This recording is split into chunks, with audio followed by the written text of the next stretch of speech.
You're fired, Lau shouted in front of everyone, unaware that the humble employee was actually the heir to the company. And you're incompetent. Do you have any idea what you've just cost this company? Sofia Navarro loomed over the seated man like a storm about to break. Her hands trembled, not with nerves, but with pure fury. Mateo Duran kept his gaze down. The blue maintenance polo seemed to burn under the bright lights of the boardroom. Miss Navarro, You're fired. Silence fell like shattering glass. The Japanese investors exchanged awkward glances. Sofia's assistant held her breath. Two executives at the table sank further into their chairs. Mateo slowly raised his eyes. Something shone in his dark gaze. Pain, disappointment. I understand. Understand what? Sofia let out a bitter laugh. You just interrupted the most important presentation of the year. You walked in here as if this were your office, without knocking, without permission. There was an electrical problem in the building. I don't care. Pack your things and leave now. Mateo stood with a calm that irritated her even more. He was nearly 8 inches taller than her but didn't use that advantage. He simply nodded. Have a good day, Miss Navarro. The door clicked softly behind him. Mr. Tanaka, the lead investor, cleared his throat. His translator murmured something in Japanese. Perhaps we should take a short recess, he suggested. Sofia clenched her fists. She could feel the reproachful gaze of her COO. Elena ignored both. Of course. 15 minutes. 3 hours later, Sofia signed the last contract document. Victory. $12 million secured. And yet, why did she feel so empty? Elena entered her office without knocking. They had worked together for 8 years. Protocol had long since disappeared. The video is already in the internal chat, Elena said. What video? Elena turned her tablet. Sofia saw herself, shouting at Mateo. Security cameras had captured every word, every cruel gesture. She looked like a monster. Delete it. They've already shared it with 50 employees. I can't do anything. Sofia closed her eyes. Her pulse pounded in her temples. A maintenance worker had ruined a $12 million presentation. She had humiliated a human being in front of everyone. Elena set the tablet on the desk and left without another word. Sofia stared at the frozen screen. Mateo's expression when he said, I understand, churned her stomach.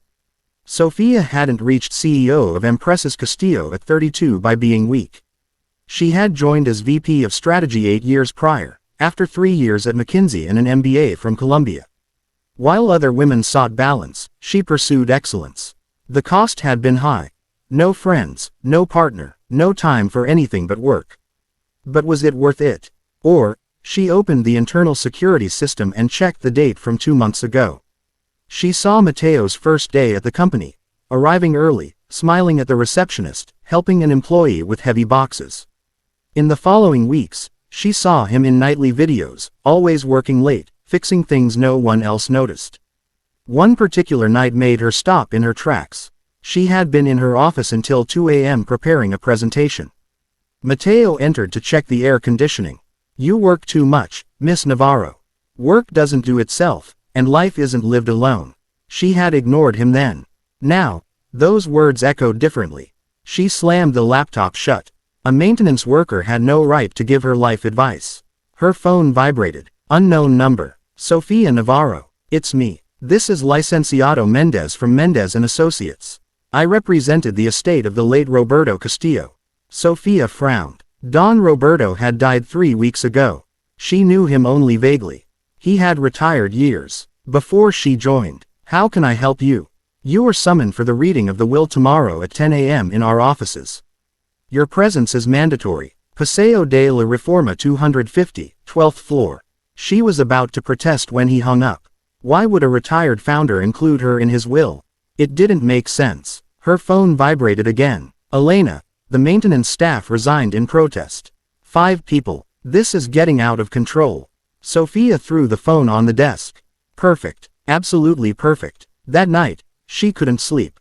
Every time she closed her eyes, she saw Mateo's calm, dignified expression as if he had expected exactly that treatment. At 3 a.m., she gave in.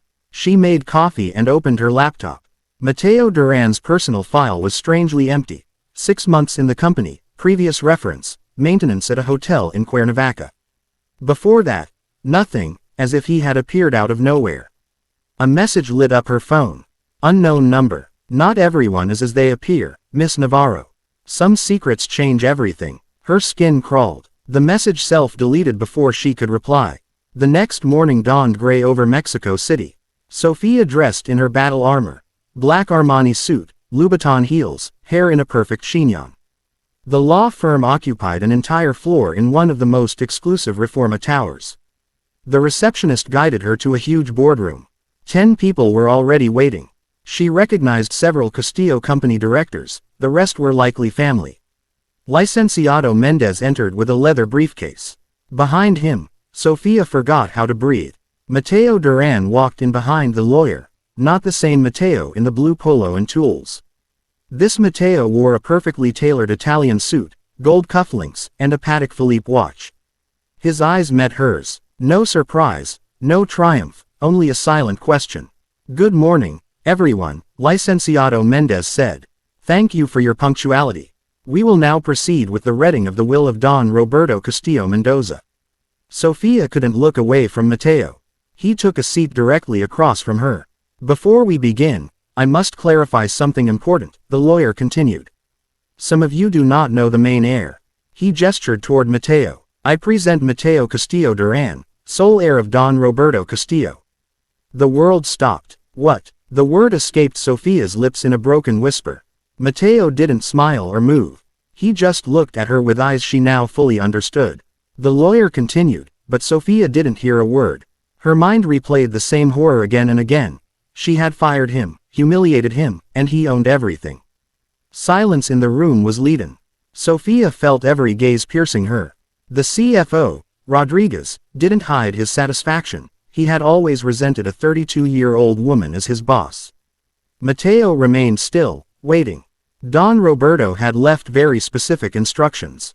Licenciado Mendez opened a laptop and played a recorded message for everyone. The screen lit up. Don Roberto appeared in his study, frail from illness, but eyes bright with determination. Sophia recognized the recording. It had been made weeks before his death. "If you are watching this, I am no longer with you," the founder's voice filled the room.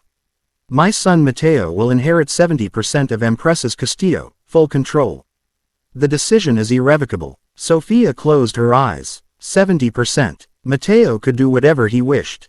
Many of you may wonder why Mateo worked as a maintenance employee these past months. The answer is simple. I asked him to. He graduated with honors from Wharton, one of the world's best business schools. He could have taken the easy path, executive office, boardroom, but he has principles I taught him. He spent 3 years in Peru and Colombia building textile cooperatives and helping communities that large companies often ignore. When my diagnosis came, I asked him to return. I requested one last favor. Work 6 months in our company without anyone knowing who he was. Understand the business from the inside, not from spreadsheets. See how we treat people when no one important is watching. Sophia felt nausea climb her throat. Mateo had used his mother's surname, Duran, for this purpose. Only she and Don Roberto knew his real identity. He had completed the 6 months 1 week before Don Roberto's death. Now he is ready to lead this company into the future I always dreamed of. The screen returned to Don Roberto in his study. To the board members, I trust you will support my son. He has my vision but also new ideas this company needs. Listen to him. The recording ended. Licenciado Mendez closed the laptop. Any questions? Rodriguez stood immediately. I have one. Did Mr. Castillo? The video circulating in the company. Mateo spoke for the first time. His voice was different now, deeper, with natural authority. My father passed before the incident, but I saw it. He knows that Miss Navarro created a public relations crisis. Rodriguez nearly spat out the words. The maintenance staff resigned in protest. Employees are outraged. We demand her immediate resignation. Sophia held her chin high. Would she give them the satisfaction of breaking? I understand your position, Mateo said. But the decision regarding Miss Navarro's future will be mine. This is my company now. With all due respect, Elena, the chief operating officer, interjected. 70% gives you majority control, but this board includes some of your father's oldest partners. Their opinions matter. I know, and I respect them, Mateo replied. That's why I ask for patience. I need to assess the situation personally. Rodriguez huffed but sat back down. Licenciado Mendez distributed documents detailing